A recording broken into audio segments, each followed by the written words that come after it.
Welcome to Deep in the D-Pad, where we explore all things gaming from an intellectual lens.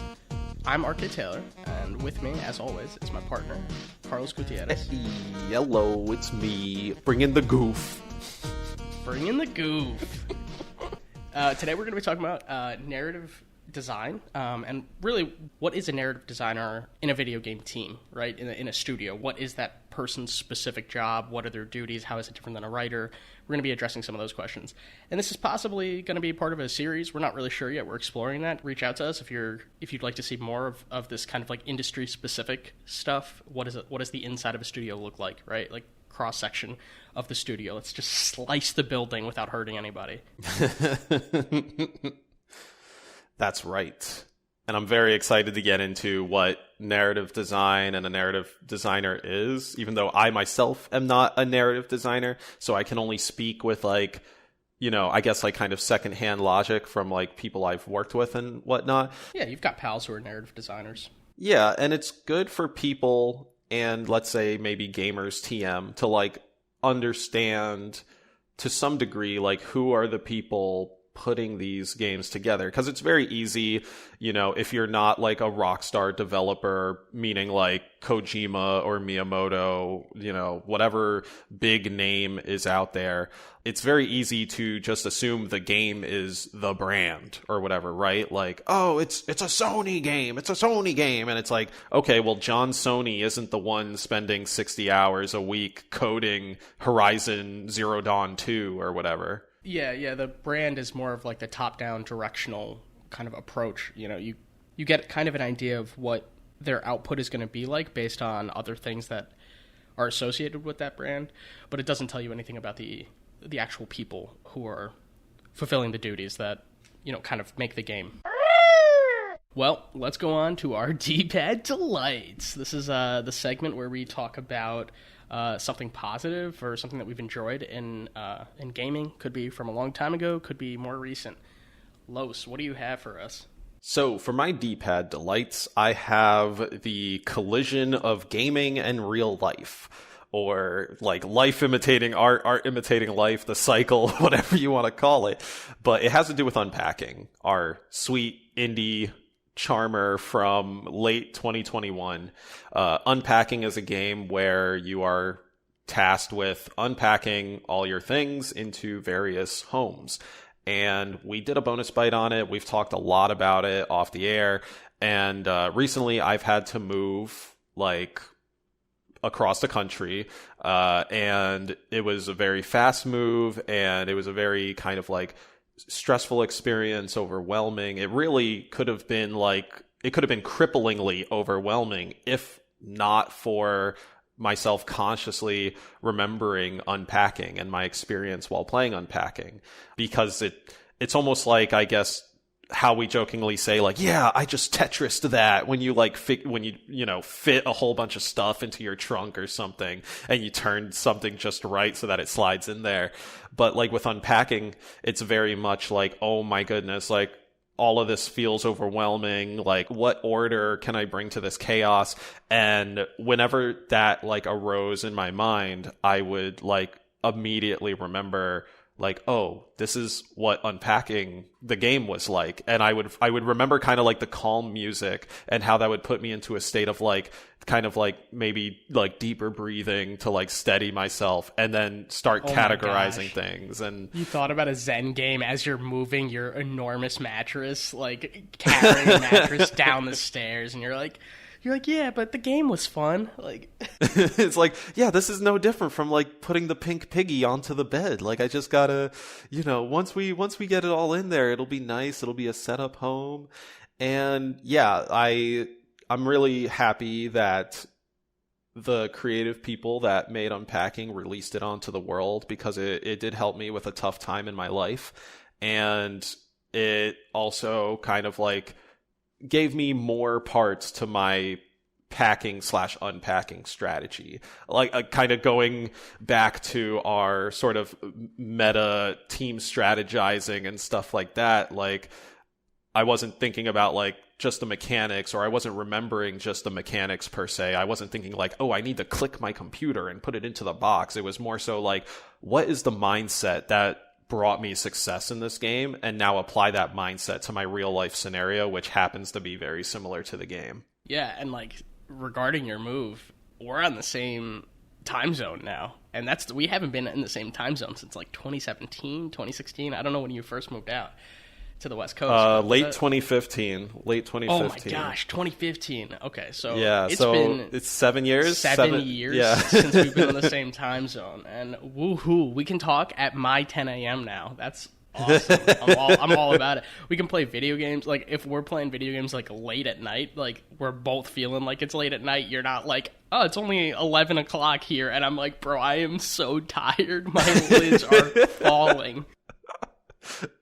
Yeah, man. It feels good. It feels good to be in the same time zone. We're like a fair degree closer now, so it's great to be able to like hang out in person, and maybe eventually that'll lead into like recordings in the same room and stuff like that. We'll have to work out some logistics on that side, but like very exciting. It means more exciting things for our spectacular spelunkers who listen to our show every week or whenever they get the chance. I look forward to us hopefully having better content, in part because we are in the same time zone. But I don't even think time zones could stop us. Temporal paradoxes can't stop us. We could be our own grandpas and we'll still make great content. Yeah, we talked about doing an escape room when we recorded. I don't know if it was like an Escape the Lab, a bonus bite. I think it was some genre thing. And we were both like, we haven't done an escape room. And we were like, we'll do that next time we see each other. And it's like, yo, we've seen each other and we have not done an escape room yet. It's on the docket. Maybe we'll make some live escape room content for the YouTube channel. Actual video content.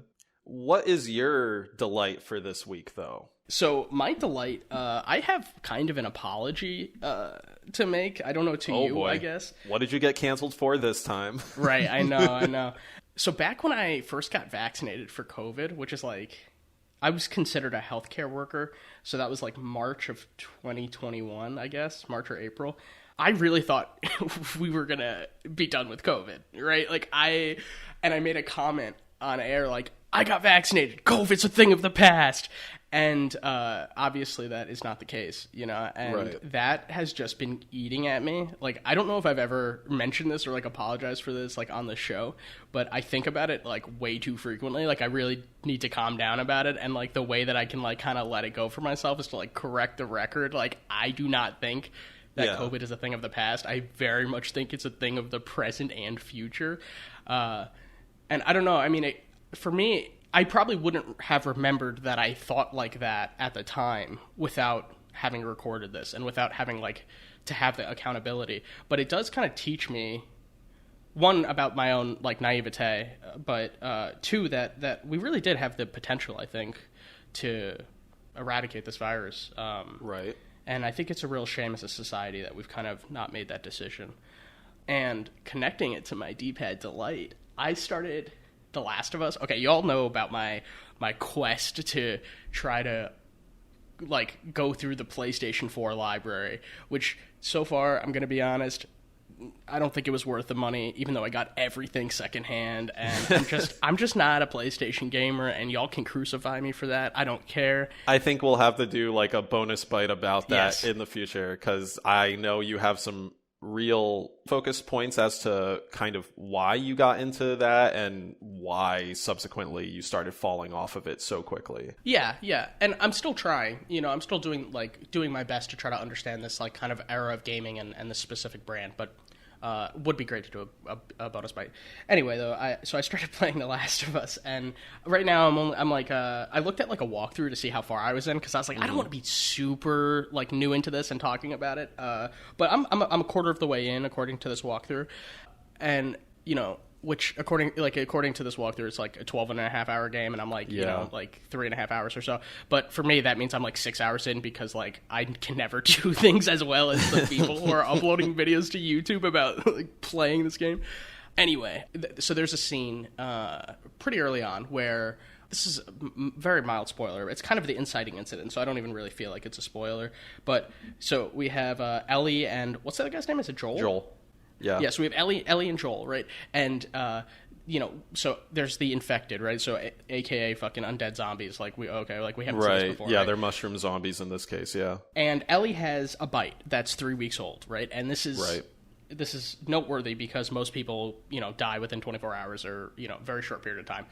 So they mentioned that it's like, oh, well, maybe maybe we can create the vaccine from Ellie because clearly she's like immune or something, like maybe she's the antibodies. And Joel's like, no, vaccine? Are you kidding me? No way. He's like just completely trashing the idea of the vaccine.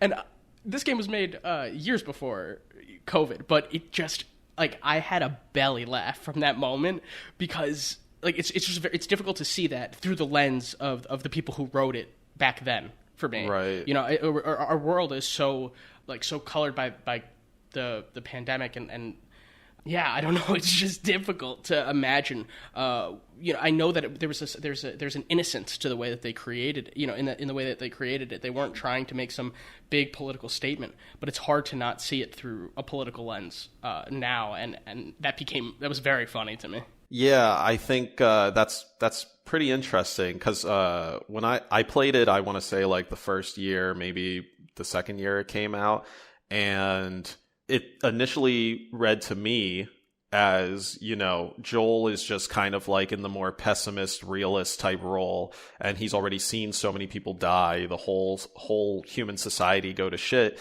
and here is this like one potentially beacon of hope, right? The idea of like this one girl could like cure everybody, and I think at least that's what my interpretation was when he was like, yeah, a vaccine, like snowball's chance in hell this girl's going to be a vaccine, right? And I totally get what you're seeing now where it's like he's more of like I'm not going to put this girl's blood in my body. I don't know if this vaccine's going to do to me. And sure, that's also kind of a valid concern with like zombie infection in the blood. But yeah, it's so interesting how like these events, given what I guess more on the large scale event side, how they can kind of like color our perception of events in the game or in the media that we consume and make it such a different experience. So I guess the real question, getting deeper into the D-pad here, what is a narrative designer? What is narrative design? Should be the starting point. I don't know. Do you think that's too basic, Los, or do you? No, I think that's a good point to start, right? Before we actually, wait, could we take a step back and talk about what design is in a video game studio? Because not everybody is a designer, right? Right. So, like, can you give us an idea of like what the role of designers generally, and then we could like move into narrative design from there? Is that cool? Yeah, I think that totally makes sense, right? So, let's say from a very, very high level, at least from what I understand, there are different departments. I think it's maybe like 4-ish or 5. You have design, art, engineering, production, right? So design is mostly tasked with making the game fun and feel good. Art is tasked with making the game pretty. Engineering is tasked with making the game mechanics and making the game stable and optimized and, making the game run in a way that your PS4/PS5 Pro, whatever, does not sound like a jet engine taking off for the 4 hours you're playing the game. That's kind of engineering. And then you have production, which is like scheduling and making sure we hit milestones and deadlines. And then, when you have the cross-departmental collaboration, that's where you start getting into sort of like the beautiful nougat at the middle of the chocolate bar, or whatever analogy you want to use, right? I did not mention writing as one of these 4 like tenets because I believe that kind of like falls within the design side of things. People could certainly treat writing as like, a 5th cell in that like high level thing I just described, but I would definitely like put them more so under design because I don't really see like writing being like a big pillar within art or a big pillar within engineering. That's interesting. So, like, I would imagine that, like, the art category would deal with, like, the people making the music for the game. And then, like, I guess, like, designers and engineers might be, like, implementing that and, like, figuring out how it cues and all of that kind of thing. You know, as someone who, like, knows nothing about the inside of this industry, right, I would imagine that art would deal with not only visual art, but also writing and, like, music. And you're saying that that necessarily isn't the case. It's not, like, the fine arts aspect of the music. It's specifically visual art. Speaking at the highest level, like, that is kind of like where I separate them. Like, when we start, it all gets way more muddier and, like, interconnected and collaborative as we, like, get deeper into those, like, different quadrants, right? Right, that makes sense, yeah. So, yeah, we have, like, sound designers, right? We have, like, narrative designers. We have technical designers. And level designers, and these kind of all these different roles like bleed into other spheres of like your team. There's like a bunch of different Venn diagrams going around, and you know, you have those people fitting those various things. And that's actually like a really good point for us to transition into like what is narrative design, because now we've got the kind of design quadrant, and now we're going in a little bit deeper, and we're going into the Venn diagram of like, okay, we have writers on the design team, but who are the writers who can also do design? And that's where like the Venn diagrams start to cross, and we get our narrative designer. So like starting with, let's just say, narrative design, right? This is the idea of integrating the story into the game in some way, right? And so kind of, I guess like a broad stroke at it is like this considers narrative from a design perspective, right? Very straightforward. We're trying to integrate the story into the game in hopefully clever diegetic ways, right? If this game, let's say I'm playing LA Noire and like, oh, I'm picking up a shoe to like look at things, and then all of a sudden, like as I turn the shoe, a matchbook falls out and it gives me a lead to a strip club that the killer might have hung out in. That is, to me, a pretty good moment of narrative design where I'm using the mechanics I always use in the game, but I'm getting like this good like story tidbit because I've like interacted with that, and the story tidbit's presenting itself in a way that makes sense in the game, right? There's a matchbook in the shoe. I turned the shoe, it naturally fell out due to like gravity or me jostling it. And it's not like Navi showed up and was like, hey, listen, this matchbook means the killer might be here. Go here at these coordinates, because that just sounds super broken, right? It sounds very like out of character. They're kind of like not telling you what to do within the context of the universe. It's like this weird other body helper. Right, so it's like plot progression through mechanics is like essentially the main goal, or one of the main goals of a narrative designer. Yeah, I think so. Or maybe also character development, I would think, is probably not just like plot progression. Definitely like any and all narrative, right? Like you're so absolutely all narrative right. Devices, yeah. Okay. Yeah, like character progression, plot progression, world building, all of this stuff. And this comes into, I would say, like the different roles as well, right? I feel like in a lot of cases, the world building side of like narrative design, it usually comes through like art and narrative design working together to be like, hey, this is our setting. These are the factions who are in control. These are the characters who are important. How can we signal these guys in the environment? And it could be something like, you know, vandals graffitiing the main villain's name in the walls, like, and you see these in the first level, but you don't realize who this is until an hour in. Or let's take Last of Us, for example, right? In that beginning section, you're walking through the kind of like messed up town or whatever that like Joel calls home, and I think you see like authoritarian guards kind of either doing like a firing line or they're like inspecting some people, and that's letting you know like, oh, this world, you know, it's deadly on the outside but also very deadly and controlled on the inside, right? It's building that world stuff, and in part that is like the writers or the narrative designers working with art or like the level designers, because now they're setting up these little vignettes as you go through the level, and all that stuff is just like working together. And that's why it's a little bit hard to talk about these things at times, because there's so much collaboration and kind of like handing off for people to do what they do best. Yeah, and I've tried to do some research to try to like learn more about narrative design in preparation for this episode, and also just my innate interest as someone who's a writer and someone who appreciates video games. And it seems like there's not a consensus. It seems like there isn't a consensus about what narrative design looks like across studios, which I find really interesting, and it makes me think that we're still in like the wild west of like the tech industry and all of that, right? You know, where studios will have these roles, but the ways that they define them differ from place to place based on a work culture. You know, we don't have this kind of monolithic understanding of what narrative design is. Does that add up with how you think about this too?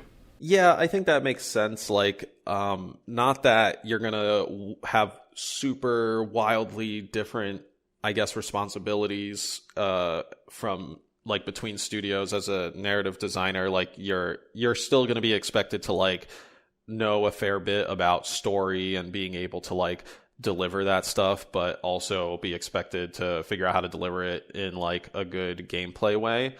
But absolutely, like from studio to studio, everybody is kind of like figuring things out and everybody does it their own way. And that's often why we have these like GDC talks, where, you know, developers are coming together to like share their knowledge and their processes when they find success. And maybe that in a grand scale is like trying to help bring us in that direction where we do have a more kind of like uniform expectation. But now I kind of wonder if establishing that uniform expectation potentially hinders the creative aspect of the game. Because like Telltale, that's an interesting point. Yeah, because like Telltale will treat, let's say, a narrative designer like far more differently than maybe an open world game like Assassin's Creed made, like, you know, by Ubisoft. Meaning just like a narrative designer, let's say for Telltale, would have to keep in mind like, oh, I have like this many dialogue options. The dialogue options need to indicate like what's gonna happen in the gameplay. And, you know, it's going to be moment to moment, like your decisions are really what drive the gameplay. Like the gameplay is the decisions, but the decisions are also the gameplay. And with Ubisoft games, just saying like narrative designer might be way more so like, oh, you're tracking all the VO and you need to like tell the level designer or the quest script or whoever, like, these are all the VO lines. I assigned them like a special tag that I worked with the engineers to be able to call from a sound bank. Now put this like code into some node in your script and that VO is going to play, and like make sure this quest plays in this order in terms of VO. Now that's entirely different from what I was saying about Telltale, and like, you know, they handle things much more differently on the narrative end anyway, but that's what I was getting at with like, oh, maybe that hinders the creativity if everybody is just coming into like, oh, I am like, similar to like I work the register at Burger King, like everyone's going to work the register at Burger King the same way, but like narrative designers kind of being so different and being contextually different ends up resulting in varying experiences, right? Yeah, you're getting at the fact that narrative design is the role of a narrative designer is based on the genre of a game in part, not just the work culture of a studio, but narrative designers for narrative-driven games are going to have perhaps more responsibilities, or maybe their work will be front-loaded in ways that it's not for. Okay, like something like take an Escape the Lab game. Right. Escape the Lab games definitely involve narrative, but that's more of a setting-driven thing, right? Because the character is probably going to be in isolation compared to, a game that has a bunch of quests, like an RPG, open-world RPG. So instead of there being dialogue, perhaps there will be observations or like writing on the wall in blood or something like that. And those are kinds of the ways that the narrative's being delivered to the player. Yeah. Writing on the wall, things like, you know, the audio log pickups that we see so often, text pickups that we see so often. And to kind of, I suppose, give a more like in-game example, let's take like one of the more recent Tomb Raider games, right? Usually at the end of some like side dungeon or whatever, you'll find like a treasure chest, and Laura will like pick up something. It'll pop up like a big wall of text that you could read if you're into the history or the lore of wherever you just explored. And then like when you close it, Laura might make some comment on it. And it'll be like, it could, let's say this comment could be very just like applies to everything. Like she's like, oh wow, this is old and interesting. Or it could be very focused on like the actual pickup itself. Like, oh wow, I can't believe the sailors went through this. And, you know, that it has to do with like the actual sailing crew and the boat or whatever. But like, that's a very subtle change, but it in the holistic experience kind of keeps you in the world. Like for me, and I know I'm kind of like a big outlier because like I know how the sausage is made, but like it feels like extra nice and more immersive or engaging in that B scenario where she is like, oh, I can't believe the ship crew went through this event, because it has to directly do with like where I just explored and what I just did. Whereas I feel the more like, oh, okay, this was just like written to be able to be universally applied whenever they're like, oh, it's an ancient thing and I have to collect like 1,800 ancient things and hear that same line or a line with the same like universal kind of applicability. One thing I think we should also mention is that, you know, a lot of old school games didn't have story or, you know, dialogue. You know, I'm thinking of like the, you know, arcade cabinets, you know, like when you're playing like Asteroids or Galaga or Pac-Man or whatever, you know? Yeah. But they did have levels, right? Donkey Kong had a level, you know, there had to be level design. So there are certain aspects of gaming that are more fundamental. You know, a game cannot exist without a level. And so if you have narrative, you know, your game has complexities to it, right? Your game there are things that are going on in that game that are based upon more foundational aspects of gaming, right? You need to have a playable character, for example. You need to have a level. You don't need to have music. You don't need to have any audio. You don't need sound effects. You know, you don't need a pause button, you know, in order for something to be a minimal, you know, the most basic prototype of a game doesn't need a main menu, right? So it seems like narrative is almost like a flourish that's added to games. And I think because of that, it's become... I mean, obviously we have games, you know, like we've been talking about, like Last of Us, right? And PlayStation games in general, often first, like single-player, narrative-driven types of games, right? Right. So I'm not saying that there isn't a demand for good narrative, right? I'm not saying that we should ignore narrative in games, but I'm saying that, like, a game has to be complex enough to hold a narrative and to sustain the narrative by being well developed in these other areas. But because of that, I feel like we think of narrative as like secondary, right? In most cases, yeah. I think I have like two things that I disagree with you on what you just said. And one is like early gaming. I think we still had text-based adventures. Like I know text-based adventures are but interestingly, those are kind of the. Go ahead. I'll let you go. I'm sorry. Yeah. So like the Zorks, right? Right. Exactly. And whatever. I think there's like a Lord of the Rings text-based adventure game as well, where you're like, you know, it really expertly like describes to you the room that you are in the Hobbit house, and then you like type in like turn left, turn right, go to this room, go to that room, grab the key, and it'll register interactive that. Fiction. Right. It's like reading a choose your own adventure book. You know, it's just like it just happens to be on a screen. But in those games, like, to make the point, is that in those games, like, the writing is first and foremost, more or less, because that you're not getting visuals on the screen, you're not doing any, like, actual action-based inputs. Like, you are inputting text, you are reading text, that's all you're doing, right? Very different from your Dooms or your Donkey Kongs. Maybe actually Donkey Kong and Galaga is a better example, because I think Doom had like little interstitial text stuff. But yeah, even so, writing was there, but I don't think it was considered narrative design. And I don't know, outside of the whole, like the fact that they weren't integrated into each other. I don't know if that was because of hardware limitations or what exactly is the case. But in that case, the visuals, in the arcade era, right? You're never around the arcade cabinet long enough to get the complete story. You're always around long enough to get the premise and then a little bit in, but then you're out of quarters. Like that's what it was designed for.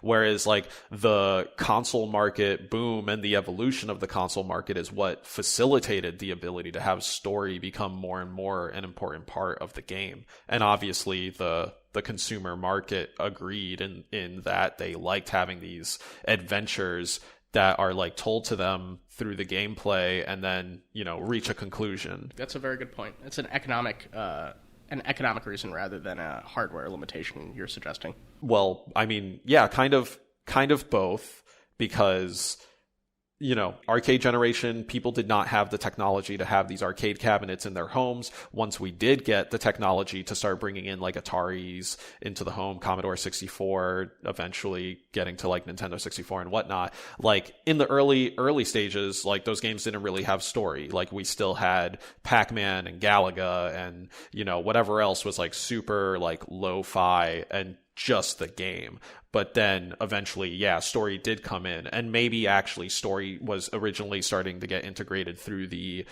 instruction manuals, because instruction manuals got thinner and thinner over the years, but originally they were kind of like these like thick booklets that you'd be able to just read, like character bios, information about the world, as well as like gameplay information and control information, right? And as that stuff ended up getting more integrated into the games, they got out of the instruction manuals. And then as the tutorials and stuff got better in games, the instruction manuals got thinner until they became non-existent.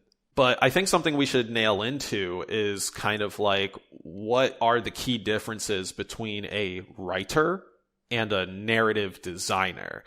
Because they are very different things, and they do have like different tasks. And for me specifically, it's mostly about like being in the editor, in the actual game editor. Yeah. What big deciding factor. Using? Like, are they looking at Microsoft Word and Excel, or are they looking at like Unreal or Unity?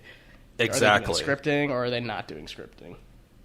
Yeah, and even at least for me personally, like I wouldn't necessarily expect a narrative designer to script something themselves, but I would expect them to kind of know how to read a script. By script, we mean code right now. We're talking about like visual scripting for the most part. Visual scripting is widely used in the game industry, and that is essentially like, rather than like typing in a bunch of code, like print string, yada, yada, yada, you're getting these building blocks of code. So rather than typing in like, print.string.xyz, you're just typing in like print, and then suddenly you have like 5 different nodes that come up that say print this, print that, print the third, and then you can click one of those. It pops up as a big like red block, and like, oh, okay, this is gonna do this thing if I hook it into another thing. Anyway, visual scripting aside, I would think that a narrative designer would have to be able to understand how to read the flow of a script and identify where their work, going back to the Ubisoft example, let's say an Ubi narrative designer for X Quest, where like Altair meets his boss or whatever, they go into the script, they see, okay, this is like first objective, I don't need to care about that. This is the second I don't need to care about that. This is where the cutscene plays, and this is where the conversation is right after it. I need to care about where the conversation is right. That's what I am sort of expecting, and what I've seen expected of a narrative designer, whereas a writer is going to be almost entirely outside of the editor. They are just like writing in all the background information, all the like macro information, like everything that can and would stay outside of the editor, in a lot of cases to, I imagine, like just establish things, right? You're establishing the foundation that then gets carried into the game with the help of other people. But the writer themselves are not getting their hands dirty in the editor. They are not expected to even like be able to read a visual script. They'll lightly work with like the level designer and stuff, but most likely it would be at like a way higher level or way more hands-off level than a narrative designer. Right, so they're dealing more with like the like pre-scripting stuff, you know, like things like developing the characters or the themes or the setting or the lore, really, depending on the game. You know, the different games have different needs, but yeah, in terms of hands-off, you mean like hands-off of a game engine. That makes sense. Yeah, hands off a game engine. Like, I don't mean hands off in the sense of like, okay, here's the story, you guys do whatever you want. Like, I could definitely see, you know, if there's writer representation in the process of like, let's say reviewing levels or missions, what have you, a writer could say like, oh, this moment of gameplay right here doesn't feel right for the story. Like, why, this guy is a nice guy, why are we suddenly making him shoot like 1,000 people? Or like maybe they potentially find a moment in the game and they're like, oh, we can actually expand on this is pretty cool. Like, I want the player to make this choice, but I don't want it to be like a flat out choice. Like, that's going to reinforce the gray area of our game. Like and I mean, that's the writer talking about the themes and stuff, but then you have like the narrative designer who could communicate that better in a gameplay sense. And maybe they themselves are not scripting it in, but they're talking to now the mission designer or the level scripter to say like, oh yeah, the writer really wanted this like moral gray area thing. Like, right now you guys have a very like A-B option, like whether that be like literally you're pressing the A button or the B button to make the choice, or it's like you guys like put the two options up as objectives in the corner. We want to make it more like player driven and make it more gray zone. We don't want to tell the player what to do. We want them to make the choice and stick with that. So what if we just like did this and this and this, and they're talking in a more technical, like more gameplay focused or technical aspect of it, not necessarily saying like, oh, unscript this, unscript that, but it's like, oh, maybe we should, you know, not have this A-B choice shown on screen. Maybe we shouldn't even have them up as objectives. Let's actually like rewrite the objective just a little bit so that it feels way more open-ended, and now the player can really just feel like they want to tackle it however they tackle it. That is where the handoffs start coming in. That's kind of the process of the handoffs, I guess. I'm under the impression that we've covered a lot of things that we were going to talk about today. I'm just trying to give some room for you to like throw in anything else that before we move on to our third segment, variety show. Get ready. One thing I want to say before we get to our next and final segment of the episode is that, like, for everything we've said here, it's not the like catch-all end-all of what narrative design or a narrative designer is. Like, again, just really emphasizing the point that like it's on a studio by studio basis, and it's also on a like game by game, genre by genre basis. Everything, it's not reinventing the wheel every time, but it sort of is, right? Like, and games are changing. We have different games now than we did 10 years ago. You know, not just new IPs. That's not what I mean by that. But I mean like these like interactive stories. Like when Telltale's Walking Dead came out, I remember thinking like, I've never seen a game like this before. Like that was absolutely groundbreaking. You know, for me, like at least I'm not sure if there had ever been, but I think that was the first narrative-driven game that really got popularity that people could play on their computers at home. And those kinds of things happen all the time. When we talked about Unpacking, the reason we decided to talk about that was because that was, you know, again, like visual storytelling I mentioned during that episode. That was something I haven't seen a game like Unpacking. I found that to be like very interesting. And so to your point, how can we expect the role of narrative designer to be this rigid category when games themselves are an evolving media? Exactly. And to kind of compare another game, or at least draw another game into narrative design, right? We've talked about the Sony method where narrative is front and center. I mean, Telltale, the narrative is front and center even more, but the gameplay aspect is way more tied into the narrative than, say, a Sony game. Unpacking, like, the gameplay is almost first, but the narrative is, like, very cleverly, like, slips into there, right? It's subtle. And I just wanted to also shout out the Souls series and games like it, like the Dark Souls series plus Bloodborne.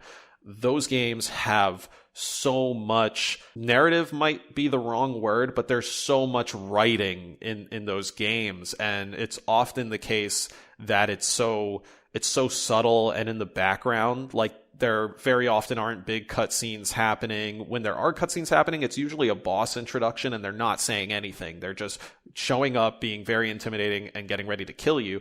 But in Dark Souls and Bloodborne, we have these YouTube communities that explain the lore and the story to us, because it's not front and center, but it is very compelling, and it's only existent through the environment and through the environment, notes you pick up, but more maybe insidiously through the text descriptions of the items you pick up. Like, really honing in on, like, narrative design and, like, ooh, how do I tell a story? Like, having to, like, read the descriptions of these, like, items and then figuring out how they connect to each other is just, like, it's not necessarily for me. Like, it's not my cup of tea as a player who likes to, like, digest their narrative during games, but I love going and seeing, like, Vati Vidya or somebody on YouTube explaining, like, these really deep lore pieces. That's partially why Five Nights at Freddy's is very big, because, like, it just seems like a very simple jump scare filled tower defense game almost, but you can't build towers.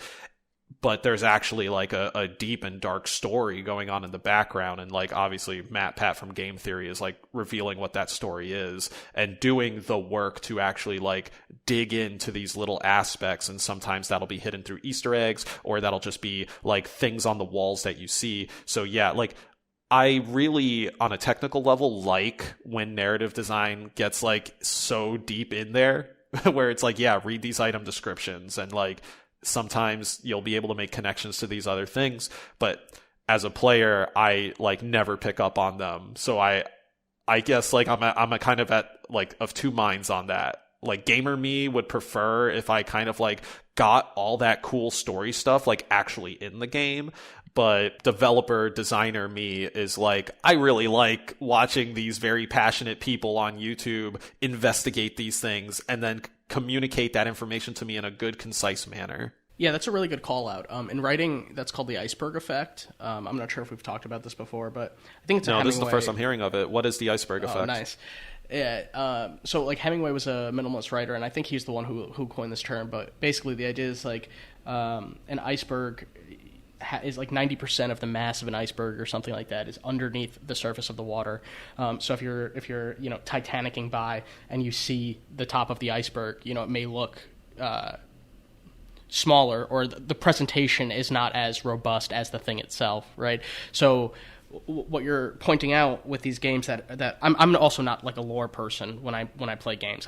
There's no game where I'm like, oh my gosh, the lore of this world is so good. I'm super invested, right?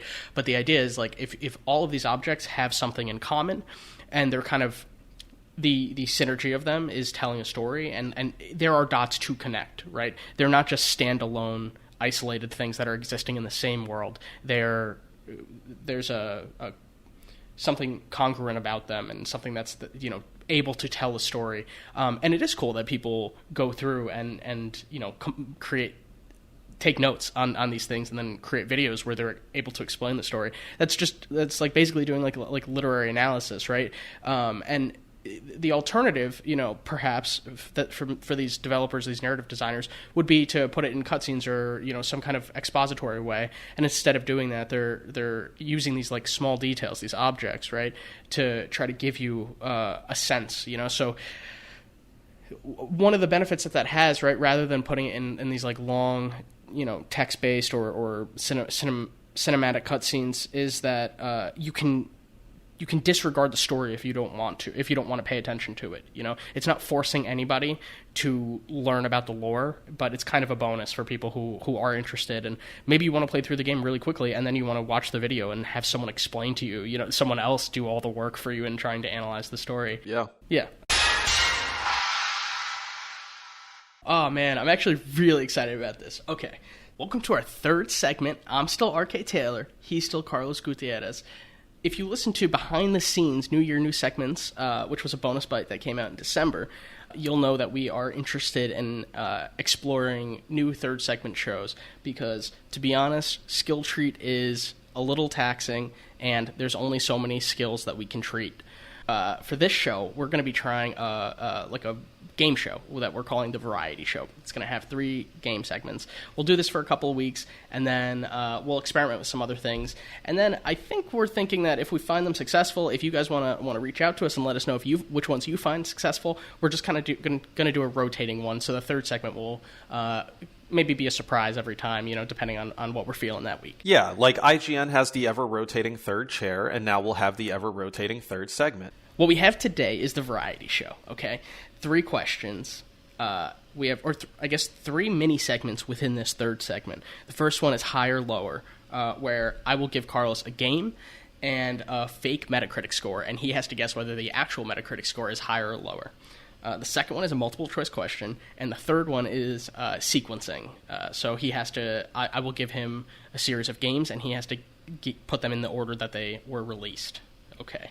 Carlos, do you have any questions? Are you ready? Are there any ground rules that you think we should establish? Okay, yeah. Do I have a time limit to answer these questions? And do I have to be like, I lock in my answer? Like, can I kind of brainstorm it during the time without it getting called out? How much time do I have? And do I have to say some special phrase to lock it in like it's Jeopardy? Oh my gosh, I do like locking something in. It's like Who Wants to Be a Millionaire is the locking in one. Jeopardy is just what is, and they always take your first answer. Who Wants to Be a Millionaire? C. Final answer. We could just take final answer. I'm going to do final answer. How much time do I have to give final answer during these segments, during these questions? Whew. Man, a time limit? That just seems... I don't want to put you in a box, man. I just think it out. Let's free flow it. Let's free flow it for now, and then maybe as we get better at this, we'll put in time limits to make it extra stressful. Yes, I would also say after the answers have been revealed, or after an answer has been revealed, if you want to like shout out something positive or negative about the game, anything that any facts that you may have about the game that you want to bring to the table, like the game show can be just kind of a casual fun segment. It's not just like strict question, pump them out, you know? Cool. Are you ready? Yeah, ring us in, let's go. I have 3 higher lowers for you. Okay. The first one is Kirby Air Ride, released July 11th of 2003. For the GameCube. Okay. What Metacritic are you saying that Kirby Air Ride got on the GameCube? 73. 73. Oh, okay. So I remember playing Kirby Air Ride, and initially it did not gel with me. It took me actually a fair amount of time to understand what the game wanted me to do, and or what it was putting out. But it was executed pretty well. 73 feels pretty low for a Nintendo game as well, though. I'm gonna go kind of like with my gut and say lower. Final answer, lower. Nice. 61 is the actual Metacritic Oh score. my god, they did my boy so wrong. Dude, I knew there was a reason we never got another air ride. Like, yeah, it grew on me. Like you said, I had a similar experience. It definitely grew on me, but it was hard to get into. It felt clunky. 61 did not surprise me when I read it, you know. Was that a pack-in? No, Kirby's Air Ride Why was did not we both a pack-in. own that? I think. That seems well, no, I crazy didn't. that we I didn't both own owned it. it. I rented it from like Movie Gallery, when that was still a thing, to carbon date ourselves. But I think it did. If you did buy it or something, it potentially came with the network adapter for GameCube. Like GameCube could actually play games online, and Kirby Air Ride was one of those few titles, which was like very interesting. And I didn't even know about the network adapter until like I had rented Kirby's Air Ride and saw it like in the bottom right corner of the cover art. Like that's how important this game was to the network adapter, or vice versa. Like people wanted to be online playing their Kirby against other Kirby's. So weird. Do you want more? You want more higher lowers, right? I should give you all three. Oh, absolutely. Yeah. Well, give me the second one. Give me the second one. Yeah. Okay. God of War. For Which the one? PS4. Okay. 2018 God of War. April 20th, 2018. Okay. 98.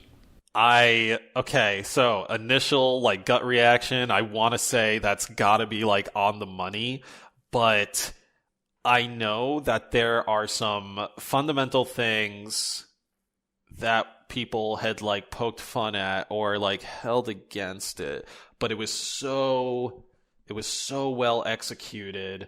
This is a tough one. This is a very tough one. 98 means almost flawless, though. I'm thinking it's probably more in the like 92 to 95 territory. So I'm going to say final answer is lower. You're a video game god, yo. 94. Jeez, oh, yes! I really like this genre so far. Yeah, that was damn, impressive. dude. For a game to get a 98, like, holy cow, man. That has to be like literally everyone agrees. Everyone agrees that this game's a masterpiece, flawless, and like that's even accounting the fucking like trolls who are like, nah, I don't agree with anybody. Like that's gonna bring it down by like 2 points. Oh, I'm on a hot streak. I'm feeling it. Let's get this third one in. Okay. Mortal Kombat 11. It released April 22nd, 2019. 80. Okay. I'm not as well versed in fighting games, but Mortal Kombat 11 had like a lot of story stuff going on. Let's see. What was the number you said again? 80. 80. Okay. 80. 80 is good. 80 is actually really good. I would Mortal Kombat 11. I think there's like 12 out right now. I'm not entirely sure. I'm going to guess higher. I can give you the release date again if you'd like. April 22nd, 2019. Fuck. Okay, an 80. No, I'm kind of feeling like it's probably closer to an 85. So final answer will be higher. You're mostly right. I chose this because there's a flaw with the higher lower game. For the PS4, it received an 82. For the Xbox, it received an 86. For the Switch, it received a 78.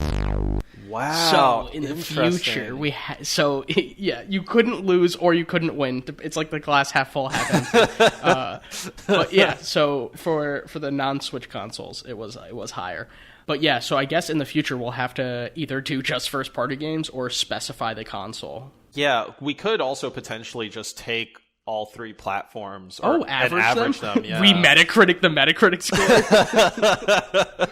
Yeah, I would be fine with either specifying the platform or just averaging all of it together. I think would make the most sense. Okay, I like that. We will name the consoles in the future as well. Kirby Air Ride was for the GameCube. I don't think I mentioned that one. And then God of War was for the PS4. Okay, cool. This is fun. Very fun. I like this. So now we have multiple choice, right? Multiple choice question. Are you ready? Yes. Which was the best-selling game for the Atari 2600? Do you know this without the choices? Would you like to take a guess before you hear the choices? I do not. Okay. The only one I know for Atari 2600 was Pac-Man. That's the only game I know for that console. A. Missile Command. B. Pac-Man. C. Asteroids. D. Space Invaders. Okay, Atari 2600. So I only know of Pac-Man mostly because it was quite an inferior port of the arcade title. So my guess would be that is going to be on the lower end of the spectrum. We're talking about which is the highest selling game on the Atari 2600, right? Correct. Okay. I think it's probably going to be between Missile Command and Asteroids, because Asteroids is just it's there, it's good. It probably wasn't that different from what you would play at the arcades. Missile Command definitely seems like another one of those. Oh, okay. All right. Oh, okay. So possible suggestion for the future is bringing in 50-50 from Who Wants to Be a Millionaire. But right now, my 50-50 You're trying to is rip off that Missile show Command. so hard. Anything to give me an advantage. But, okay, so my 50-50 is between Missile Command and Asteroids, and I think the safer bet will be Asteroids. So final answer, Asteroids. It's the highest selling Atari 2600 game. Incorrect. I will tell you it is neither Missile Command or Space Invaders. So you'll get your 50-50 when you get it wrong, I guess. Your remaining choices are Pac-Man or Asteroids. Oh, wait, I said Asteroids. That's my thing. You mean Space Invaders? Oh, shit. It's Pac-Man. Whatever. Yeah, I blew this. It was Sorry, Pac-Man? Oh, fuck. It was Pac-Man, man. I ruled it out. Damn it. But, see, I think one of the things that's interesting is that the fact that the port of Pac-Man was so inferior to the arcade cabinet is one of the things that's one of the pieces of evidence for or like causal factors in the collapse, like the video game collapse. And what was that, 83? Yep. Yeah, so it was like that in ET. It was like, yo, what? Games are so much better when I go to an arcade. I'm trying to play Pac-Man at home. This sucks. But like Pac-Man was so popular that like everybody wanted to have it, I guess. Yeah.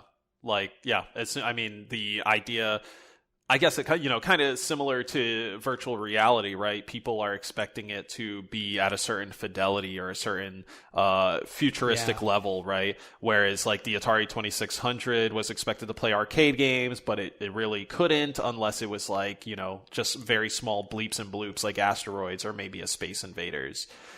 But I absolutely can see Pac-Man fever being the reason why like it became the best-selling thing, and GameStop not being around, and like trade-in game, any other trade-in game business not being around enough, just leading to that being a high seller with only the repercussion of like consumers being like, fuck, I bought like a not good game, now I got, and those games were so much more expensive too, like wild. Yes. Let's just. Do you want to do the top 5 according to Game Rant just for fun? Yeah. Okay. Number 5 is Space Invaders with 2.53 million. Number 4 is Missile Command, 2.76 million. Asteroids, 4.31 million. Pitfall, 4.5 million. And then at number 1, Pac-Man for 7.81 billion. Like, wait, like dollars or copies sold? No, copies sold. Wait. Let me make sure. Billion? Ranked by sales, it says. Million, man. Oh, million. okay. I could have sworn I heard a B on that Pac-Man, but yeah, I was like, there's no possible way. Oh, that's okay. I mean, that makes a lot more sense. Like, yeah, it says the Atari 2600 eventually reached an estimated sales figure of 30 million units. Wow. Gosh, that's so crazy, man. Well, what is this? What's this next part? Sequencing. What are we? Sequencing. This is release dates, right? We're not sequencing Metacritic scores, correct? Correct. I don't want to do too much Metacritic in one episode, so I figured it'd be good to do sequencing of games. Okay. So obviously I can't provide you with the release dates of this. This is the only time that I wouldn't provide release dates if you wanted them. Okay, are you ready? I am so ready for this timeline. Let's go. So Mario Party 2, N64, Spyro was PS1. Majora's Mask also N64. Was also N64, and Castlevania Symphony of the Night. And that's a PS1 title. Okay. Mario Party 2, Spyro, Majora's Mask. Let's see. Symphony of the Night. Oh my gosh, this is so suspenseful. I can't wait to find out if you got this. This is so tough. Oh my gosh. Okay, so I think. Let's see. I can give you one hint if you're desperate. I'm not sure how good of a hint it is, but I'll take the hint. Let me know. Okay, all of these games came out 1 year apart. Okay. Yep. Okay. So I think it would be. My guess would be. Well, sorry. By that I mean they span 4 years. Yeah. Right? Like once ordered, they're 1 year apart. Yeah, like one came after the other, after the other, after the other. So I'm thinking probably like Mario Party 2 would be somewhere in the third slot. Symphony of the Night. I wonder actually. I'm thinking Mario Party 2 and Majora's Mask might be in the middle 2 slots. And then Spyro potentially at the most recent release and Symphony at the earliest release. Okay, so for now, I'm gonna put Symphony at the start of the timeline. Symphony comes out, everyone goes wild and they love it. Then Majora's Mask comes out on N64. People are taken aback, but they like it to some extent. Mario Party 2 the year after that, and this is where we still have our kind of like calm period as like Spyro is being developed, and then Spyro comes out. Spyro, I'm almost definitely sure comes out like fair amount of time after Super Mario 64. And I feel like Majora's Mask came out after Mario 64. Well, of course, yeah, because it was like Mario 64 and Ocarina of Time had to have been like within the same year or two. I love the use of inference here. This is so interesting. Where you go about this.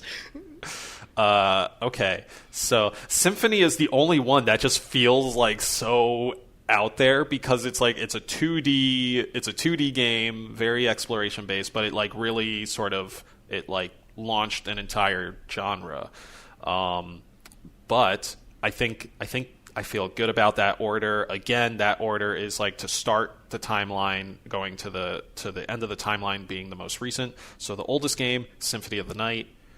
Okay, so what year do you think Symphony of the Night came out? Just so I can see, like this is like just this is not part of the actual grading system.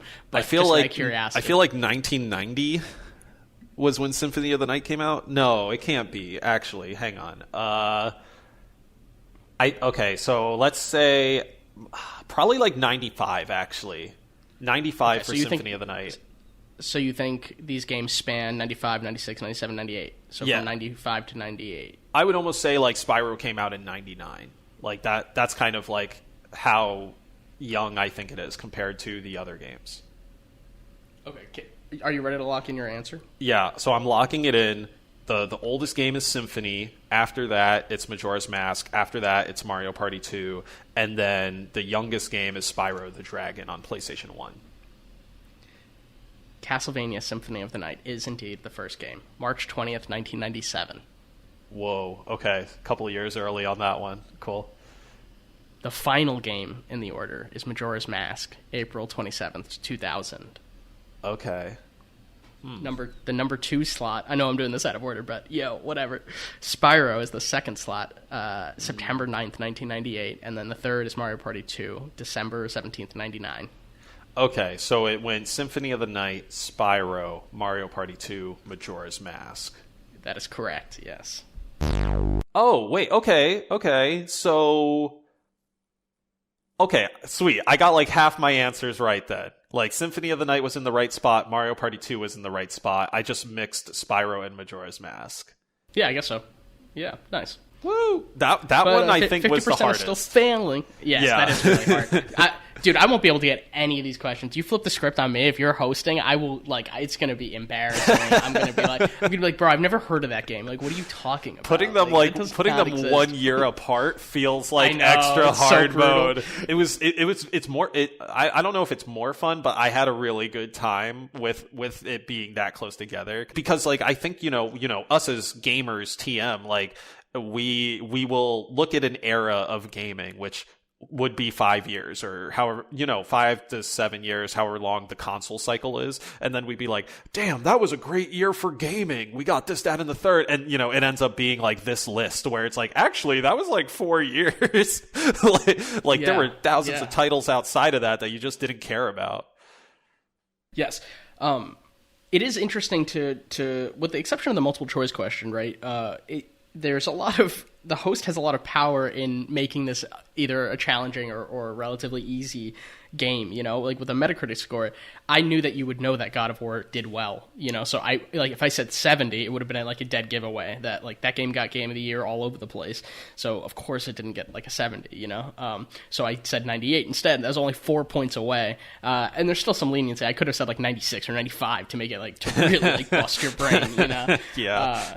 But at some point you get like just diminishing returns on like the challenge where it's like, okay, that just wasn't a fair game. And like putting them 1 year apart, I was like, oh man, is this wrong? Like, we'll save the extra difficult mode of like, oh, these like 2 out of these 4 games came out in the same year or something like that. We'll save that for down the road. Oh man, that reminds me of Beat the Geek. You ever watch that show? I heard about it. I don't think I ever actually watched it. These guys were like one guy was like a TV expert, right? It's like the contestant has to play against these people who are like experts in different domains. Yeah. So like one guy's like a film expert, one guy's like a TV expert, one guy's like they would have like a rotating one and be like, I'm the South Park geek, and he like knew like had seen every episode of South Park kind of thing. I wish there was a reboot of that show, but it's like beat like a self-proclaimed expert in the. It almost sounds like that game show, The Chase or something like that. I think it's called, where like a contestant needs to answer questions, but answer questions faster and like more accurately than like this 4-person panel of like Ken Jennings and friends who are also super smart. They only go against one guy at a time though. Yeah. This was real fun. I like the variety show. Dope. I can't wait to host it. And I can't wait to think of like my own questions within these 3 formats. And I hope you listeners enjoyed like hearing us kind of go through the process of doing the show. Hopefully me rambling about like my thought process on all these answers doesn't bore you too much. And if you have questions for us, like send them to the show. Like if you have a sequence that you want to see us tackle, or a multiple choice, or high or lower, like send it our way. We would love to integrate that and actually like answer those questions. It would be so fun. Thank you for listening to Deep in the D-Pad. Subscribe wherever you listen to podcasts and share us with your friends. For updates and discussion, follow us on Reddit at r/DeepInTheDpad, Facebook at DeepDpad, and subscribe to Deep in the D-Pad on YouTube. Don't forget to hit the bell. And if you want to ask us questions or get a chance to share your own D-Pad delight on the show, email us at askdeepinthedpad@gmail.com. Be sure to put question or delight in the subject line. Big thanks to 8-Bit Jazz and Kevin MacLeod for supplying the music for the show.